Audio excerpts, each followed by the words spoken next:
Hello, this is part 2 of a 3-part video series about the Government of Canada's new First-Time Homebuyers Incentive Program.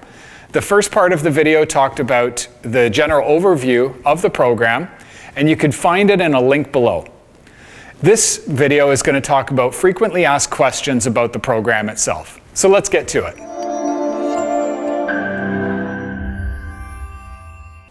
Okay, so let's go ahead with the first question. What are the basic requirements to qualify for this program?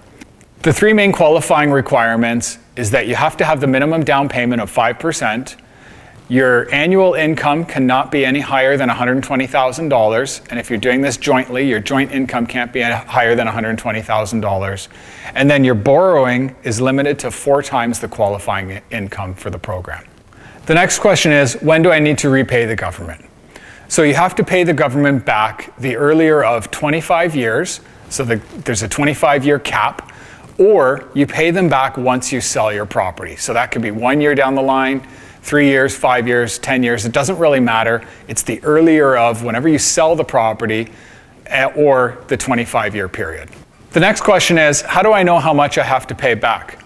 Well, it's based on the equity that they provided you with. So for a resale home, if they provided you with 5%, you pay them back 5% of the fair market value of when you sell your property or at that end of 25 years.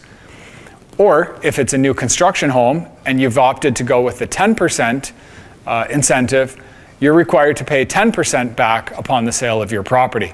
The next question is, who is this for? Why would I take advantage of this incentive program?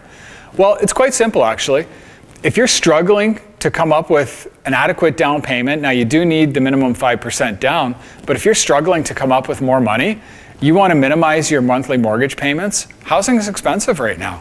So this is for young Canadians who want to get into the housing market but are afraid or just simply can't afford the monthly mortgage payments that they would be required to pay in order to get the house that they want. So this is a great way for the government to incentivize people to purchase a property and also share in the risk of that property. On the flip side of it, the downside is that as your property value increases, the government is taking a share, a proportionate share, again, as a silent partner, essentially in the purchase. Another great question is, can I purchase a property as a rental property and use this incentive program? The answer to that is no. The objective of this program is to allow young buyers to get into their first home and live in that home. So as far as a rental property goes, they're not going to provide you with the incentive for that. Another question is, what is a first-time home buyer, or what's the definition of a first-time home buyer under this program? So first and foremost, someone who's never purchased a home before. The second type of first-time home buyer that qualifies is someone who's gone through a marriage breakup or a common law partnership breakup and is looking to purchase a home.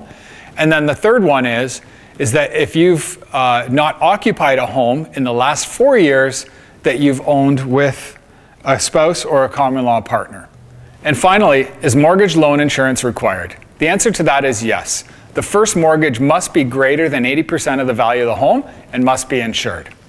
So I hope you found these questions and answers useful, informative, and if you have any further questions, please give me a call or just write in the comments below and I'd be happy to answer those questions for you. So that's some frequently asked questions about the Government of Canada's new First-Time Homebuyers Incentive Program, and I hope you've enjoyed this video.